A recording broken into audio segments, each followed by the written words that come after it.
তামাত্তু হচ্ছে যেখানে হজ এবং ওমরা আলাদা আলাদাভাবে মানে আদায় করা হয়ে থাকে, সেটা হচ্ছে তামাত্তু। যেখানে হজ এবং ওমরা মার্জ করে মিলিয়ে একসাথে আদায় করা হয়ে থাকে, এটাকে বলা হয় থাকে কেরান। উনি বলছেন যে ওনার তওয়াফ তো করলেন, নফল তওয়াফ কি কারো পক্ষ থেকে, আপনজনদের পক্ষ থেকে করা যাবে? না, নফল তওয়াফ কারো পক্ষ থেকে করার বিষয় নেই। আর নফল তওয়াফ হচ্ছে ব্যক্তিগত ইবাদত। একজনের পক্ষ থেকে সালাত আদায় করা, দোয়া করতে পারবেন ইবাদত করে। জি, একজনের পক্ষ থেকে যেমন সালাত আদায় করা মানে জায়েজ নেই, ঠিক তার পক্ষ থেকে নফল ইবাদত করা বা নফল তওয়াফ করাও জায়েজ নেই। না, শেষে উনি আরেকটি প্রশ্ন করেছেন, হজের শেষের দিকে যদি 12 তারিখে সন্ধ্যা হয়ে যায়, থেকে যান, সেটা ভালো হবে? হ্যাঁ, 13 তারিখে আপনি যদি থাকতে পারেন আপনার জন্য সেটা উত্তম, কোনো সন্দেহ নেই।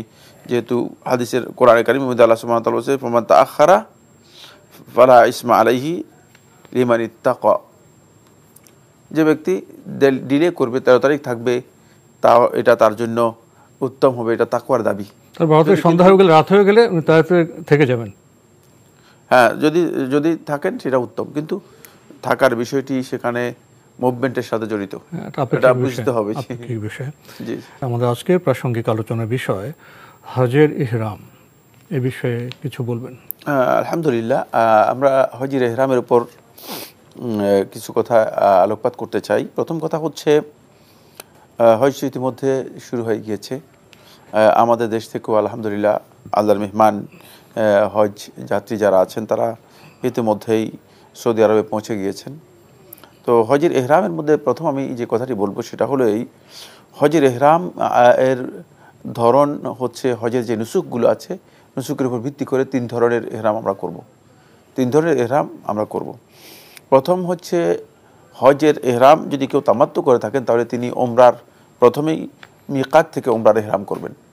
তাহলে মিকাত থেকে শুধুমাত্র ওমরার এহরাম করে যাবেন। যদি কেউ তামাত্তু করতে চান তাহলে এটা আমাদেরকে নিশ্চিত হতে হবে যে আমি হজটা কোন ধরনের হজ করছি, কি তামাত্তু করছি।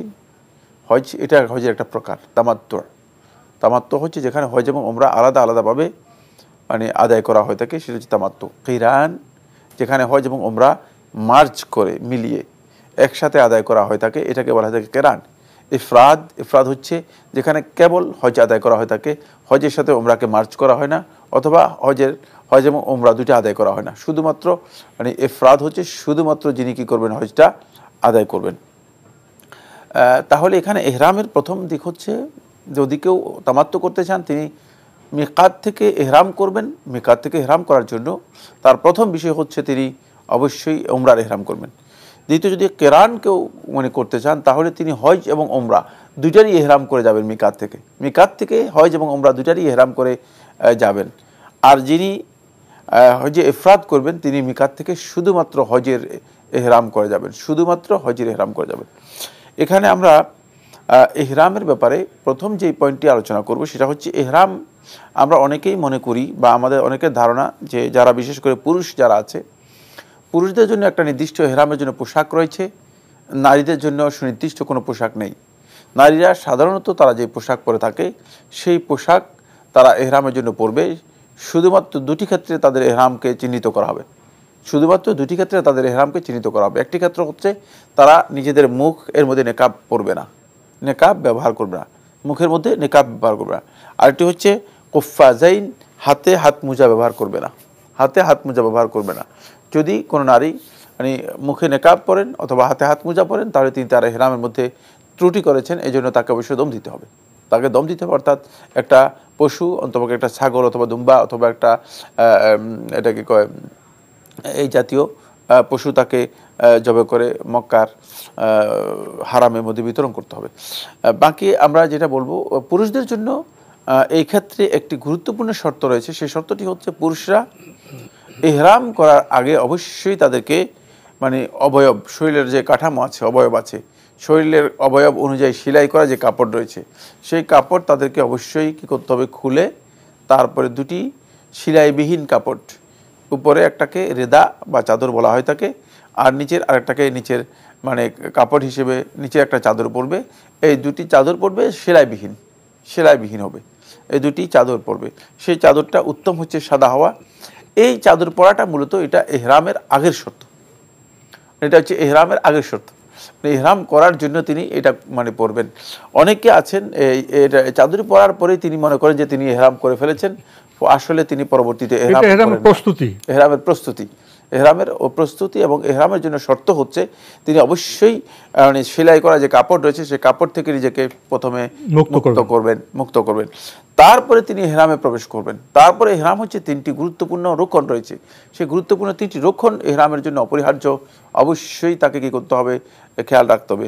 1 নম্বর রক্ষণ হচ্ছে তিনি তাইনুন নুসুক, কোন নুসুকটা আদায় করতেছেন সেটাকে নির্দিষ্ট করবেন। উমরা, হজ, কিরান মানে তামাত্তু যেগুলো আমি বলেছি এটাকে নির্দিষ্ট করবেন। 2 নম্বর বিষয় হচ্ছে তিনি অবশ্যই মানে দুহুল ফি নুসুক, নুসুকের মধ্যে প্রবেশ করবেন মা তালবিয়া, তালবিয়ার মাধ্যমে লাব্বাইক আল্লাহুম্মা উমরাতান, লাব্বাইক আল্লাহুম্মা হাজ্জান, মানে এই তালবিয়া ঘোষণা দেওয়ার মাধ্যমে তিনি নুসুকের মধ্যে প্রবেশ করবেন। একেবারেই সেটি মৌখিক ঘোষণার মাধ্যমে হতে হবে, সেটা অন্তরের ঘোষণা নয়, সেটা মানে মনে মনে করলে হবে না, বরং সেটাকে মৌখিক ঘোষণা করে এর মধ্যে প্রবেশ করতে হবে। 3 নম্বর যে পয়েন্টটি সেটা হলো তাসাহিহু নিয়া, নিজের নিয়তটাকে পরিপূর্ণরূপে শুদ্ধ করে নিতে হবে, একমাত্র সওয়াবের উদ্দেশ্যে আল্লাহর সন্তুষ্টিকে সামনে রেখে। মানে যেখানে কোনো ধরনের লোক দেখানো, লোকদেরকে শোনানো অথবা কোনো ধরনের গুনাহ মানে নেই, এই ধরনের নিয়তকে পরিশুদ্ধ করে তারপরে তিনি কি করবেন, তালবিয়ার ঘোষণা করবেন, এহরামে প্রবেশ করবেন। এবং এই যে এহরামের এই নিয়তটুকু সুন্নাহ হচ্ছে নির্দিষ্ট যে মিকাত রয়েছে সেই মিকাতে গিয়ে মিকাত থেকে এহরাম করা। এক্ষেত্রে সুন্নাহ অনুসরণ করতে যদি কেউ চান তিনি অবশ্যই মিকাত অতিক্রম করার আগেই মিকাত থেকেই এহরামের ঘোষণা দেবেন। এটা বাড়ি থেকে নয়, এটা হাজি ক্যাম্প থেকে নয়, এটা এয়ারপোর্ট থেকে নয়, বরং সেটা মিকাত থেকে হওয়াটা হচ্ছে সুন্নাহ। কিন্তু কোনো ব্যক্তি, আলেমদের ইখতিলাফ রয়েছে বা আলেমদের বক্তব্য রয়েছে, কোনো ব্যক্তি যদি আগে থেকে, যেমন তিনি যদি এয়ারপোর্ট থেকে অথবা অন্য জায়গা থেকেও ইহরামের মধ্যে প্রবেশ করে থাকেন, এটা তার জন্য জায়েজ রয়েছে, না জায়েজ নয়। কিন্তু এই কাজটি সুন্নাহ দ্বারা সাপোর্ট বা সুন্নাহ দ্বারা প্রমাণিত নয়।